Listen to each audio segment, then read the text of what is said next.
Seguimos aquí en Actualidad y Noticias, el placer de saludarlo. ¿Cómo le va? Gilberto Robledo, ¿cómo anda? Buenas noches, ¿cómo le va? Buenas noches a usted y a la teleaudiencia.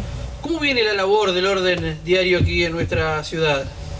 Y en cuanto a la fiscalía o a los organismos judiciales, lo que te puedo decir es que hay mucho trabajo, porque realmente está complicada la trama social, la situación socioeconómica que atraviesa nuestra provincia es complicada. Sabemos todos que estamos con una emergencia y eso refleja en el ámbito penal, porque se ha incrementado mucho en cuanto a los delitos contra la propiedad sobre todo, y a eso tenés que sumarle también que estamos atravesando una pandemia. Eso hace o dificulta mucho la tarea, ha afectado mucho también al personal policial, que ha colaborado mucho con la labor en el ámbito de salud y en el ámbito municipal. Tienen mucho personal aislado o que inclusive se ha contagiado, y se han visto resentidas las guardias y los turnos con el personal que tienen debido a esa situación. Obviamente eso digamos, enlentece los procedimientos, y por ahí también, no solamente eso, sino que atrasa el trámite de los legajos, que también se dificultan porque la manera habitual de trabajar, o sea, tuvimos que adaptarnos durante todo el transcurso de este año a distintas y nuevas formas de trabajo, a trabajos en red y desde el domicilio, a tomar audiencias vía telefónica o por algún otro medio telemático, que no es lo habitual, y bueno, eso obviamente enlentece. Otra cosa que también se ha visto resentida es cuando vos no podés citar gente a declarar, o tenés que limitar los números, no se pueden hacer audiencias o se hacen muy limitadas, y cuando tiene que comparecer gente que no es de la ciudad y hay que hacer un traslado o algo, antes nosotros por ahí disponíamos de pasajes que para que los testigos, por ejemplo, pudieran movilizarse y comparecer. Hoy no se puede porque no anda el transporte público, utilizar este medio, entonces hay que pedirlo a la policía. Eso genera también un trastorno a la policía, genera un gasto extra. Digamos que se complejizó bastante toda esta situación. Recién nombrabas la pandemia. Con respecto al incumplimiento de los DNU otorgados por la Nación, ¿han tenido más trabajo? Mirá, cuando se inició se creó el comité para tratar toda esta situación, la municipalidad convocó a distintos sectores, nosotros participamos también. Yo fui a las reuniones y prestamos colaboración en el sentido de que, si bien era un delito federal, la policía por ahí necesitaba una respuesta más rápida.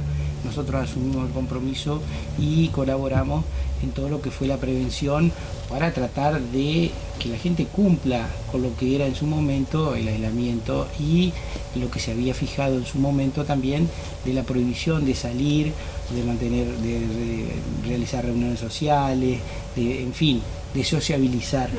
En un principio tuvimos varios detenidos, tanto de acá como en Ramírez, que fueron otro de los lugares donde también hubo bastante detenidos. También por ahí el director del hospital ha mantenido varias veces contacto con nosotros, porque había gente que era reticente a llevar adelante o a colaborar con las medidas que digamos, los actores de salud proponían.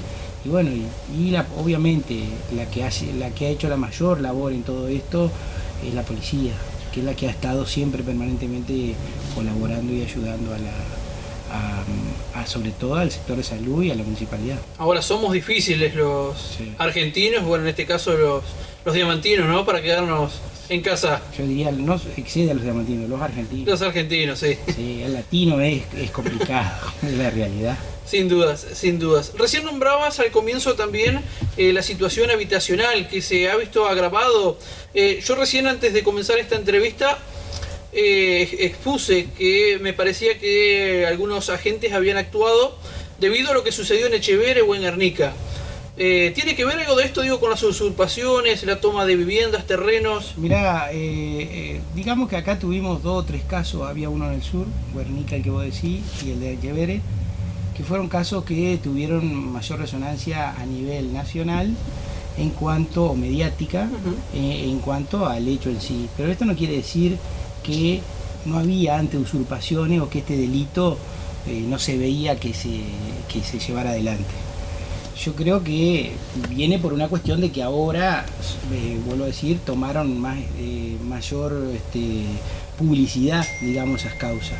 Ahora, usurpaciones, en mayor o menor medida, quizás no tan graves, pero nosotros siempre hemos tenido, inclusive acá en el departamento de Abante, por nombrarte algunas en Strobel, en los barrios, en algunos de Strobel, en la zona del puerto, en un loteo que tiene también la municipalidad, el denominado La Loma, atrás del campo del Festival de Jinetía del Folclore, en Alvear, en las cuevas, y esto con distintos, o sea, inclusive hay algunos que son inclusive anteriores a estos hechos que vos nombraste, y yo creo que no tienen ningún punto de conexión, y no es que aquellos han digamos, inspirado para que esto se realice, sino que también pasa por una necesidad y un déficit habitacional que venimos arrastrando de hace mucho tiempo, que también es cierto que el Estado, o sea, de acuerdo a lo que establece la Constitución, por ahí tiene que garantizar el derecho a la vivienda, pero esto no autoriza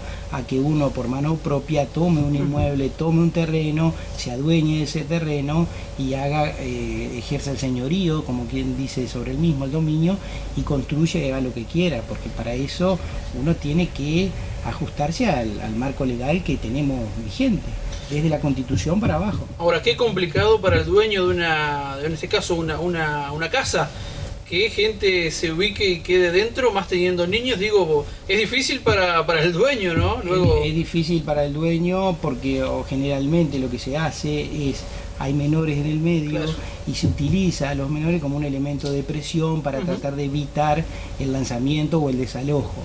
Obviamente el dueño se ve imposibilitado de poder utilizar o de usar y gozar de su propiedad, porque la misma ha sido, como vos bien dijiste, que es uno de los elementos del tipo penal, invadida.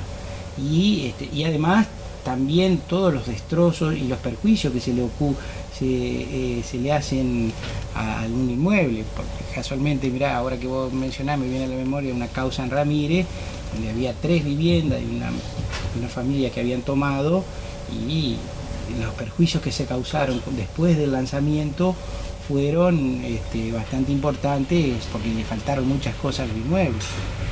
También hay una realidad, el delito de usurpación tiene una prescripción, o sea, tiene una pena que va de 6 meses a 3 años. Pasados los 3 años, si uno no accionó penalmente, siendo que existe usurpación, porque hay que ver también si es usurpación y no es otra cosa, la acción prescribe y uno tiene que ir por la vía civil y plantear el desalojo, que es una vía que se plantea en otro fuero. Lo que pasa es que siempre se elige... ¿Cuánto tiempo, perdón?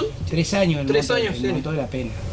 Bien, con respecto a los terrenos que hay en la costa de aquí de Diamante o las islas, ¿cómo se trabaja? Yo puedo ir, poner un alambre y me instalo, es usurpación eso, ¿no es cierto? Usurpación. Uno no puede ir por mano propia y tomar una tierra donde fuera, sea en la costa, claro, sea en cualquier lugar, delimitar un perímetro y empezar a construir, no es así.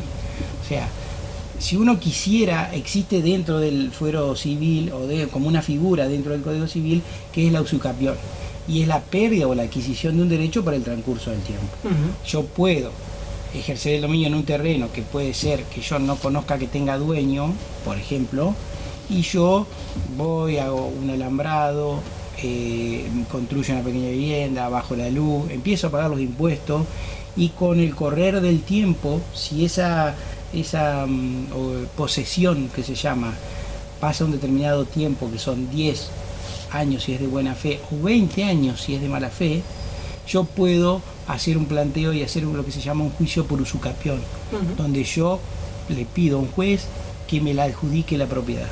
Pero también cuando yo hago ese juicio, el juzgado va a citar a quien se crea con derecho sobre ese inmueble y que venga y se presente, si existen herederos, si existe alguna persona que tiene algún título o algún mejor derecho que la persona que hoy lo está ocupando. Las usurpaciones no son de ahora, ¿no es cierto? No es un delito, sí, un delito que está de moda, digo, por los medios, recién hablábamos está más de esto. Difundido, más digamos, difundido, ¿no es cierto? Pero yo no diría que es un delito que está de moda. Obviamente, la cuestión, vuelvo a decir, vos nombraste recién lo de Echeverre. fue, o sea, ahí hay una situación familiar en el medio que también tiene por ahí que ver con alguna cuestión política, Lógico. que se mezclaron y que eso lo llevó a estar en los primeros planos a nivel nacional.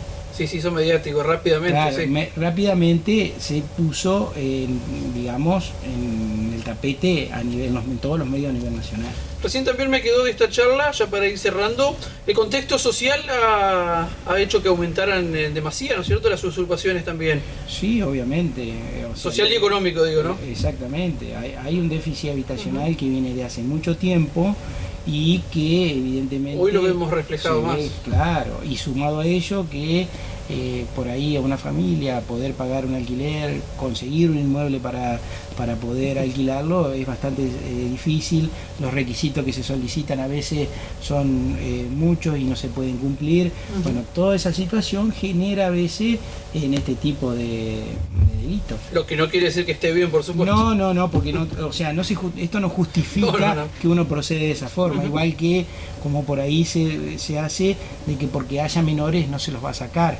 Obviamente se podrán los menores a resguardo, se tratará de darle, y para eso están los defensores, el Ministerio Pupilar, la Acción Social de la Municipalidad, por ejemplo, o el ANAF o el COMNAF, para dar una ayuda tanto a la familia esa que se queda sin techo, como también a los menores.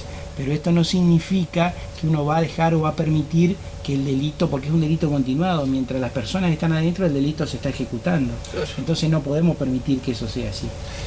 Le agradecemos por haber venido a charlar con nosotros. Bueno, muchas gracias. Ya seguimos aquí en Actualidad y Noticias.